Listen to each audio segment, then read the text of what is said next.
Oh, hi there, whoever's on, just bear with me, I'm just sorting out the technology.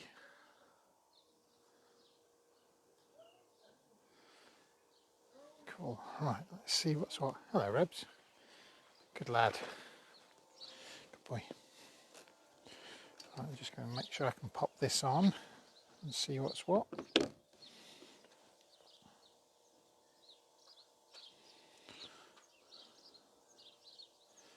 Pop it in the shade because phone's batteries have been overeating recently. So let's see where we are. Hopefully you can see me.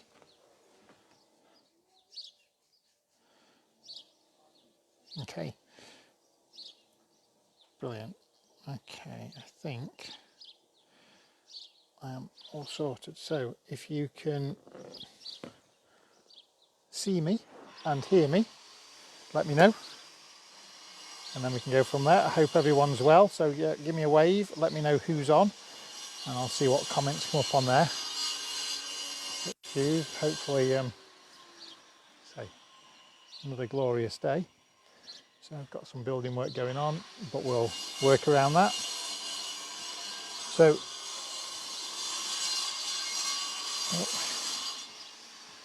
I'll have to do it that way so I can see.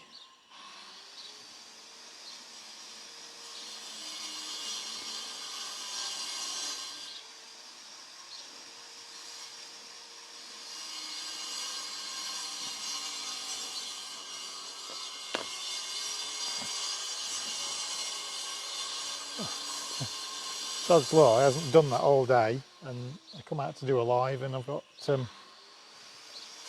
bloody dust and everything flying through. I think that's what they call Murphy's Law, isn't it? So again, please, if you can just let me know that you can see and hear me, that would be great. Or if you can see Rebel.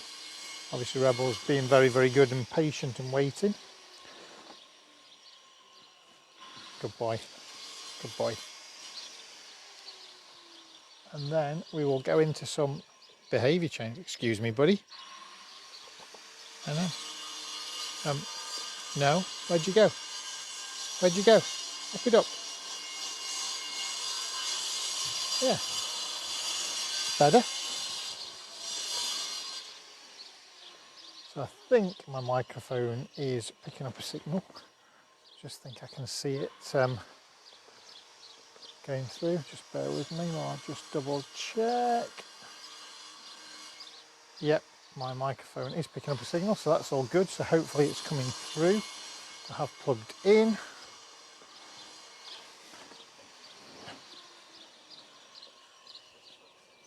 So like I say, just let me know how you're getting on and how things are all going.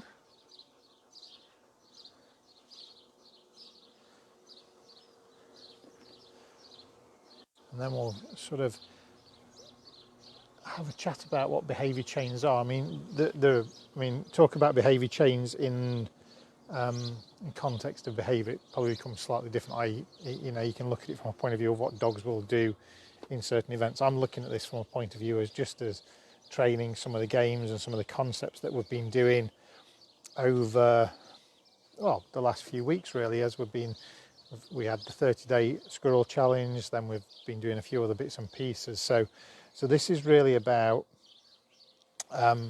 just adding, rather than always trying to strive for doing something new, training something new, why not just use some of the stuff you already know and just add in some complexities.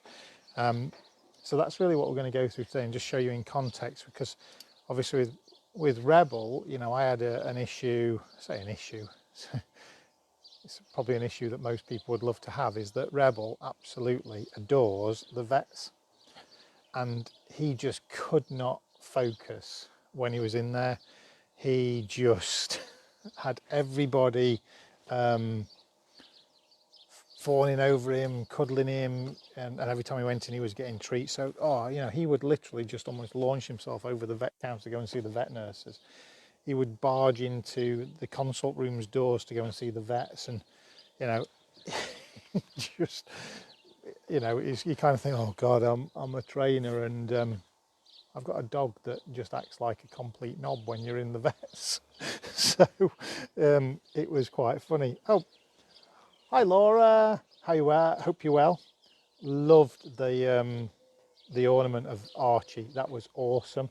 I think I'm going to have to send you a picture of Rebel and Bliss and get one done, because they were magical. Really, really, really, really nice. So yeah, I will get a picture over to you and get something ordered.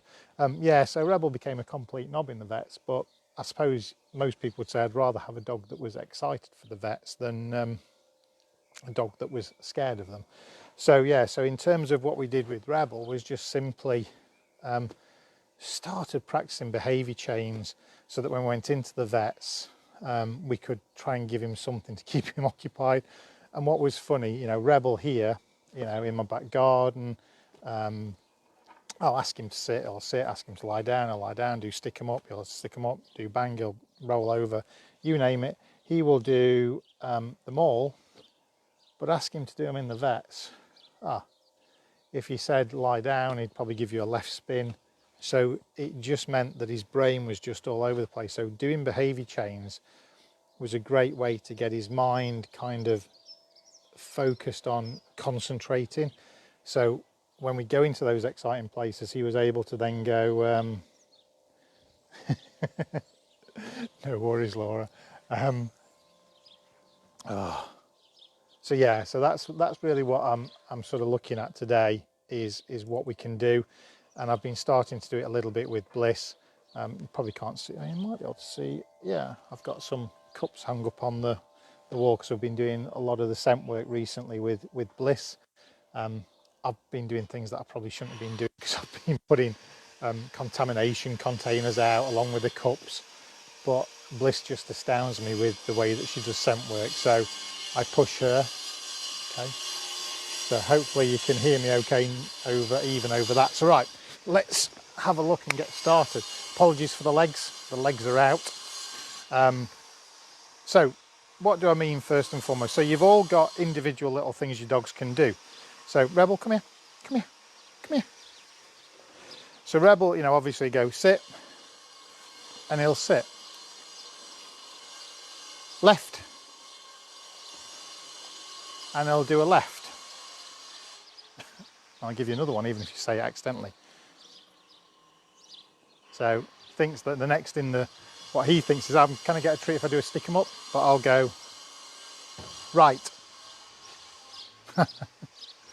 So you can see how this confusion comes in by asking lots of different things. So I'm just going to bring him off again. Come here, Rebs. Sit. Oh, come here. Sit. Left. Good boy. Sit. Right. Yes, good boy. I know, buddy, I know. So then the next step up from that is to really start not just rewarding after each one. It is a case of going, right, left, lie down, right, good boy, okay. And it is really just that simplistic when we start talking about it. It's not about adding complex things. I mean, I know you've all seen, obviously, Rebel's, just move that over the way. Come here, buddy. So you've seen Rebel's party trick, which is obviously sit, stick him up, bang. Tail's moving, buddy. This, bang. Good boy. Which is obviously in a weird sort of way is a behaviour chain in itself, because it's a series of individual behaviours that are then added together to make one complete chain. So that's the end result of a behaviour chain in the context of what I'm talking about. As I say, I can go into behaviour chains as a behavioural science basis, but that's not what this is about. So this is just about having a bit of fun with your dog and using things that they absolutely do know. So again, what I can do is then I can add in the complexity of the boundary game. And for anyone interested, I've just launched my latest course, which is,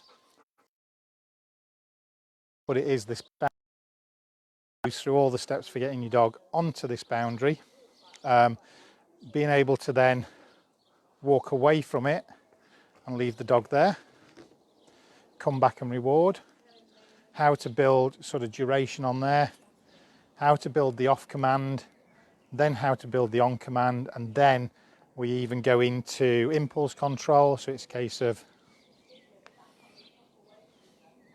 okay, go. Good boy. And then we go into generalization, where we start teaching how to get it onto other objects like stones in the Peak District, tree stumps. So that's out, it's out and available. Good boy. So now we've got him on, on the boundary, and the next step is to add in left. Good boy. So we start practicing the individual games on here. So right. Good boy. Sit. Good lad. Stick him up. Good boy. So we go through training them individually on this object. Excuse me, my hay fever after all that dust has come flying over is playing up, so please bear with me while I dribble and all that. So apologies. Then we start piecing them together. So it would be stick him up, left. Good boy. But I'm only going to do 2 at this stage. Then I can go right, lie down, good boy. And then you just progress through those. Left, right, stick him up, lie down, good boy. And so we just go through those little chains. You can then expand it to doing even more sort of complex things. So Rebel, as you know, is massively food motivated, which is great. So if I just put a pile of food, oh, cough it up, buddy. Oh, no, hop it up. Good lad. So if I just put a pile of food here, what I want him to do is, hopefully, I mean, you can see that he's quite open. He can go and get that. So he's on the boundary. Left, middle,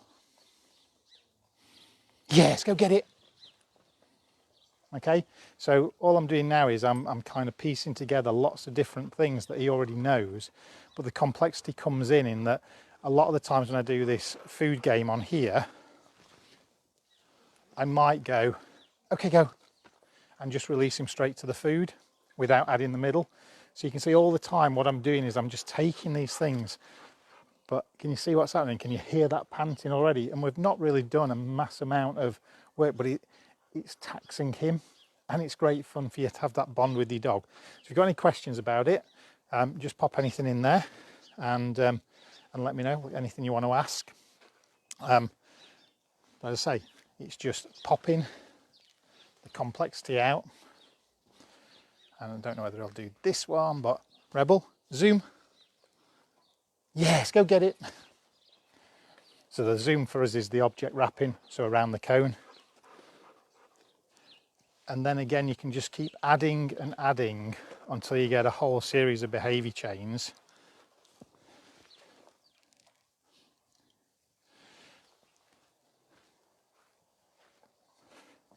And we could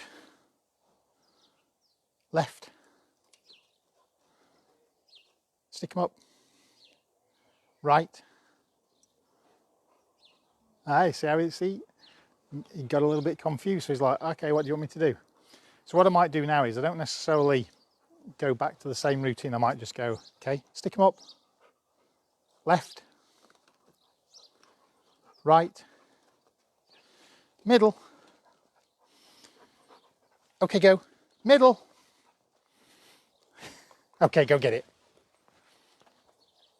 So you can see we're just adding more and more layers to it as we go through. So the important aspect there is, you know, don't push too hard too soon. Just take it nice and steady. Just lots of sort of little additions. I know, good boy. And then the key is when you want to take it into complex areas. So let's say you're going to take it into somewhere like where Rebel was struggling, and although the struggle was a positive one, it's still a struggle. You know, it still can have an impact upon all the other dogs in the vet practice. Well, here I want to get excited. It can have an impact. So it's not something that I actually wanted him to do. And being in that really hyper excitable zone actually means that he's in an uncontrolled sort of spectrum. So I want him to calm down, but I can't just go into the vets and do all of that. So I have to do it here, have to do it on walks, and then I practice a little bit. So we practiced it just outside the vets, and it just tended to bring his focus down and his arousal down and his focus into me. So when we did go in, he was much more able to give me this focus rather than all the excitement of the vet. So he still managed to get his fuss, but it was always after that behaviour chain. So it was like the nurses would come out, we'd do some behaviour, would get rewarded with having a fuss. So that was the reward. So again, it doesn't always have to be food. So what I might do is would always be interesting. So okay, let's just see what we got. So training my middle, did I start with learning around your body or with your back to rebel? Okay, well, that's a great question, because there are many ways to train middle. So obviously, yep, I started with probably lots of different things because I've tried to go to both legs, but a lot of the start was pretty much rebel, come here, get it, luring him through. So it would be 2 treats, 1 in each hand, and it would be bringing him round, catching him, and then middle. But one of my favourite ways to do it is with a game where we just get them running between our legs. Now, again, depending on the size of your dog and the size of your dog, Laura, you have to be careful. But the idea is that you kind of would get, probably easy to show you with Bliss, but throw 1 treat out. Okay, finds it, camera flying. I will then, has he got it? Not yet, he's still trying to find it. It's the world's worst throw. He's found it. Now can he get it? Yes. Good boy. And I would just start doing this. Yes. Yes. Yes. And then I would throw 1 through, but then stay here and then catch him on the way back, middle. So I would start him transitioning through my legs and then stop in one position. So I'm just going to turn around, throw another piece, throw another piece. So that's a great game to help with orientation back to you, and like in addition to recall, but it just means that he knows what he's got to do. He knows he's got to come between the legs because he's busy chasing the food, but it means I can just catch and hold and then issue the word middle when he stops and he's in position, if that makes sense. So, but yeah, so you can lure around and catch middle, and then you can obviously do the same the other side. Come on, so I'll send him out. So then I can catch him round, middle, and catch him like that. But I do like mixing in the orientation, so it becomes a bit more of a recall game. So throw 1 out, yes. Throw 1 out, yes. Yes. Middle. And then we've got that. And then obviously we transition from that into middle on the move. Middle spin. Good boy. Okay, so that's how I got middle going, if that's helpful. But yeah, I just love the run in between. But you see with Bliss I have to be a lot quicker. But for some dogs, they don't like going between the legs. So it can take a little while, but one of the places that I do it is I'm lucky that I've got a hallway with stairs in it. It's got sort of that narrow sort of passageway, so I can stand almost in the middle of my hallway with 1 foot on one skirting board and 1 foot on the other. So it prevents almost the dog from going round. Now, I'm not saying you should prevent your dog from going round and force them to go through, because we want the dog to enjoy the game. You know, we don't want it to be a pressured thing. So I don't worry. And if middle isn't an option, then I just say to my clients, you know, do side. You know, so it's like lure the dog around, bring them in, and just go side instead of middle. You know, you just adapt the game for what works best for your dog. But middle has become Rebel's recall, so that's what I use when I recall Rebel, is just middle. And I love it because it has one meaning, which is to be in that position. Cool, excellent. So that made sense, excellent. But if I show you with Bliss, I have to be Rebels. I mean, these days he is. I keep thinking he's probably going to be about 8. So he's not an old boy, but he is entering that sort of stage of his life, whereas Bliss does this like lightning quick, and sometimes I can't even turn around quick enough. She's got the treat before I've even spun round, so it's quite amusing. But yeah, that's how we do that. So what I'll do is, I think I will, so I'm just racking through my brain. Yeah, so I'll get Bliss and I'll just show you some of the different things that I can do with Bliss as well as part of this behaviour change. So here I'm using food, so you'll probably see me use something different and use a toy in the same way, so we can reward it. So just bear with me 1 second. Come on, Rebs. Come on, buddy. I'll swap out and we get the mad young lady out. Good boy.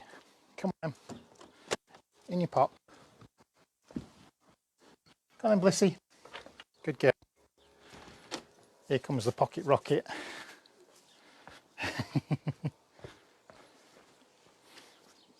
Good girl. Yes, good girl. Oh, what a good girl.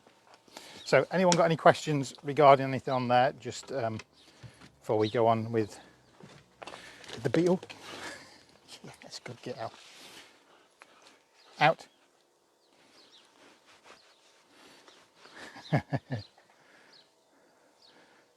Blissy. Come here. Right, you ready? Jump. Come here. Jump. Now. Come on. Now I'm chasing light. Come here. Jump. Hey. So this little madam. So, just to show you, Laura, with middle, with Bliss. Ready? Ready? Go get it.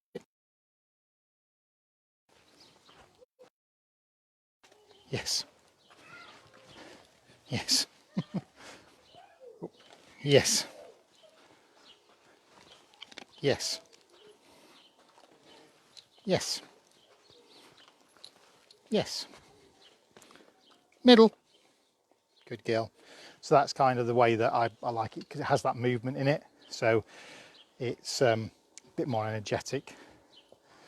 But if, again, just with games to go around the legs, there's one that Bliss always struggles with, but I like the... Okay, go. Yes. Yes. Oh, she's done it. Yes, good girl. She only goes around that side. So just getting them used to going through your legs. So with Bliss, she's food motivated and toy motivated. So what I do here is, you found it yet, girl? Right, hop it up. Good girl. So what I've got now is I have 2 toys. So what I can do with Bliss is kind of go, right, depending which one she wants the most. Throw that out there. Ready? Bliss, middle. Good girl. Legs. Legs. Legs. Okay, go get it. Yay, good girl. And she's going, nope, I want the sunlight. So it could be that I need to, when this was moving, she's more enticed. Or she's just found the treat that has fallen down between the sleeper. She's like, I knew it was there. Good girlie. Good girlie.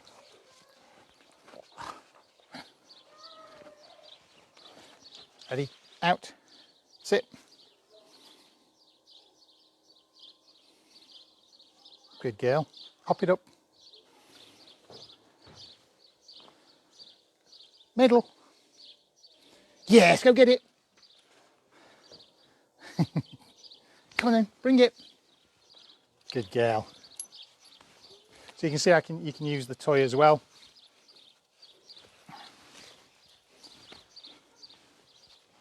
Good girl. Ready? And sometimes just let them go. Just let them get it. You know, don't always have the control. Just don't let her chew it. Bliss. Good girl. Come on. Switch. Good girl. Good girl. Good girl. Switch. Good girl. So yeah, just as an addition, obviously, Toy Switch, one of my favourites to help with sort of resource guarding issues. So it's just a nice one to throw in, just swap toys. Switch. Here I'm doing it with different items, but when I start, I always do it with very much two the same. Oh gosh. Good girl. And sometimes I just let her have it, you know. Yes, but you can see how she wants to bring it back. So it's more fun when it's played with me. Good girl. Out, go get it. So, couple of little insights into behaviour chains, sometimes very overlooked because we see the sit. See, it even gets me worked up.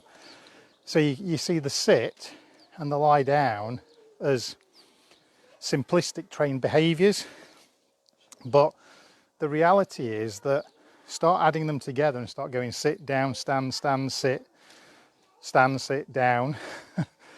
The dog's got to try and think, what am I listening for? And what I found with Rebel was that in arousal, if I said left, which he knows that well, but I immediately sort of delayed that and threw in a lie down, he wouldn't do the lie down and give me a left. So he'd hear the L.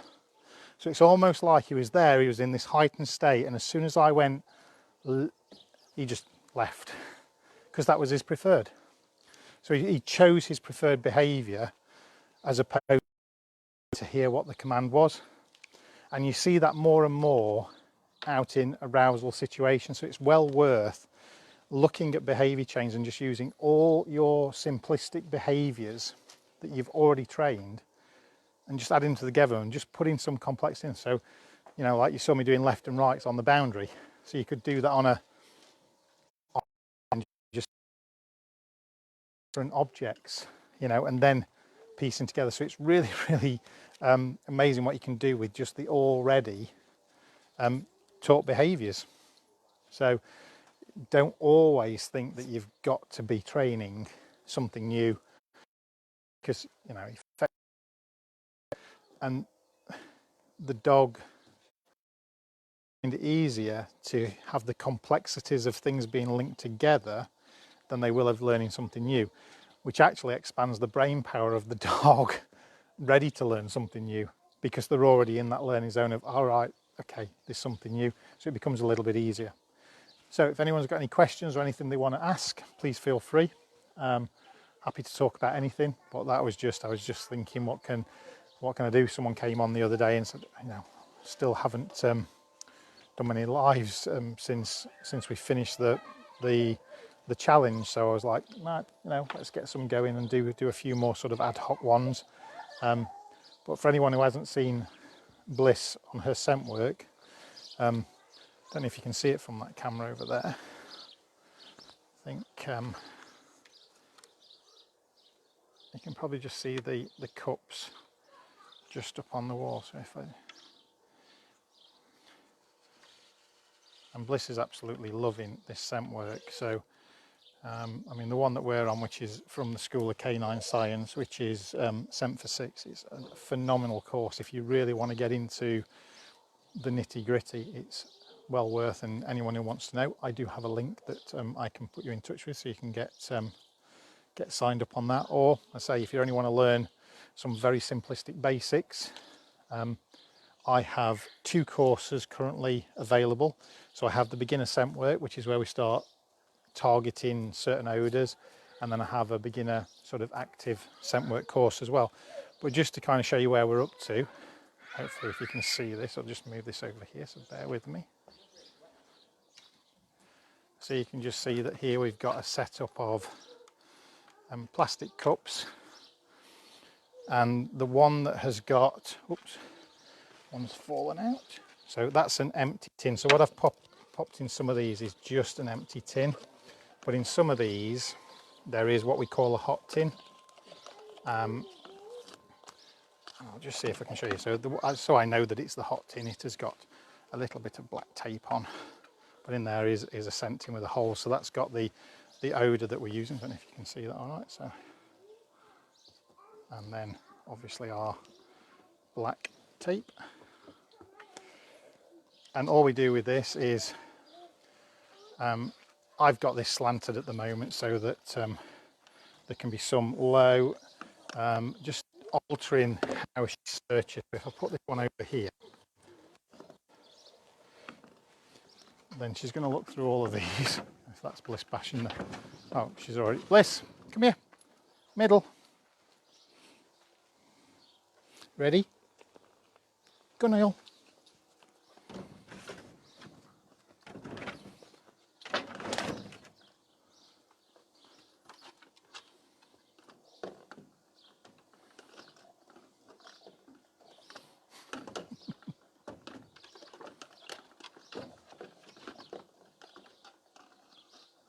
See if she can battle through the frustration.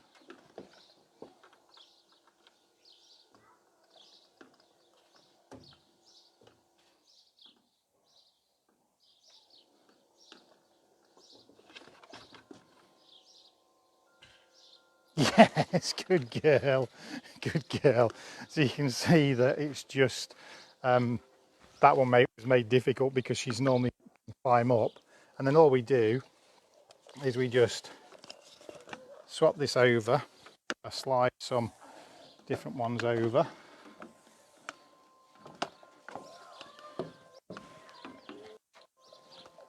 Just move that one up there.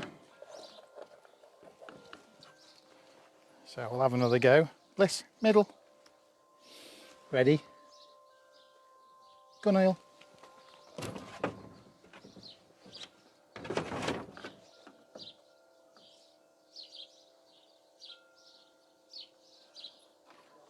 Could have rewarded that, but I'm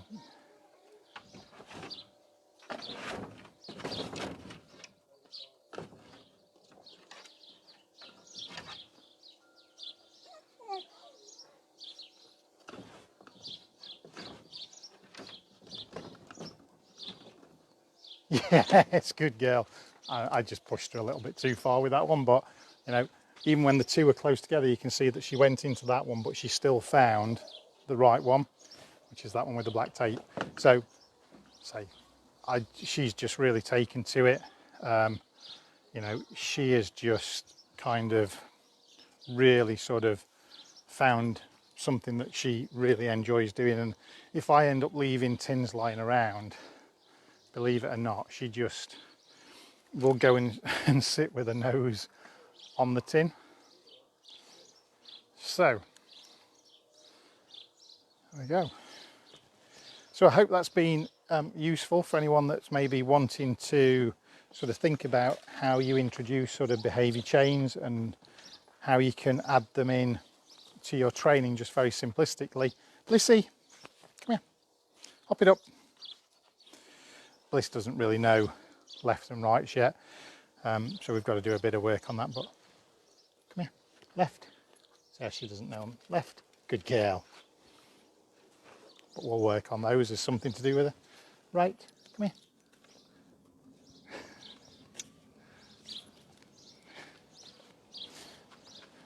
See whether she can remember. We started doing the roll over with her actually. So come here, Bliss. Ready? Just gotta find out. Roll over. Yes, good girl. Good girly. Ready? Come here. Jump. Let's jump. Get out. So, anyone got any questions? Just give it a couple of minutes and then we'll quiet down. What is a beautiful afternoon. But like I say, I do hope that everyone is keeping well and safe. I'm not going too mental after the, whether you want to call it a debacle or not. I mean, I think of the announcements, I don't think they were necessarily that unclear. I think that, but obviously people interpret things how they want. But I think it's still a period to absolutely be safe and careful, and hope no one's sort of putting themselves too much at risk. I mean, we had guidance from for our dog boarding side and daycare side that we were never closed anyway. Sorry, I was closed, but that we were never an expressly prohibited business. So we could have been open, and I kind of was open for key workers, but I was offering that to sort of frontline workers for free.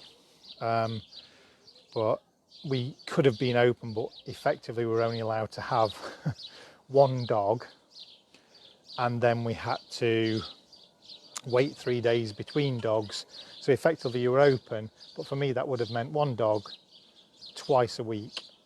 You know, it's like, yeah, it's just not worth it. It would have been some money, but it just wasn't worth it. So but from the latest guidance, we can now mix dogs again from households that aren't infected. So if anyone's looking at this from a boarding point of view, then we can now have those dogs. There's no gap between the dogs, which is now in line with commercial daycare, because commercial daycares never had to. It was just home boarding. The reason for that was because they felt that in a home boarding situation, there'd be sofas, there'd be soft furnishings, curtains that you couldn't clean like a commercial daycare. But as was pointed out to CFSG, if you take my operation here, which is for behaviour case dogs mainly,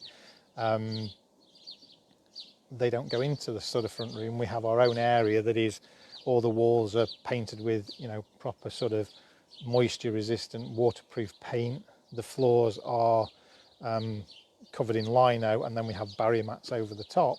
So everything is sprayable, washable, and you know, and this equipment as well. We have to go around each night and disinfect and spray this, but it's kind of a bit of safety protocols that we have. And have to use some pet safe wipes, so as the dogs come in, we don't have any human contact. I have a secure area where dogs get dropped off in. We wipe the dog down with a pet friendly dog wipe, and believe it or not, as some people are thinking about wiping them down with disinfectants, but many disinfectants don't have cleaning agents in them, so they don't remove the dirt layer, so actually the virus stays living under the dirt layer. So if you ever want to wipe your dog down, if you ever come into contact with someone, a cloth, wipe them down. Either use kitchen roll or a blue roll, or if you've got J cloths, then use, but dispose of them after you've used them. Or obviously you can, if it's your own dog, you can obviously wash them and then reuse. But yeah, so just be safe there. Just take care, and if you are on walks, if it's anything like where I've been, I went out, I made the decision to go out for the first time in a week with my dogs on to do quite a decent walk for them, but it was almost felt like everyone had decided that the lockdown had been lifted. It was that busy, so I was like, okay, not really enjoying that. So anyway, thanks for coming along, thanks for joining us, and if anyone does have any other questions, just keep popping them in the comments. I'll post it up on Facebook and add it to our YouTube lives. Anything new video. So have a good afternoon. Lissy.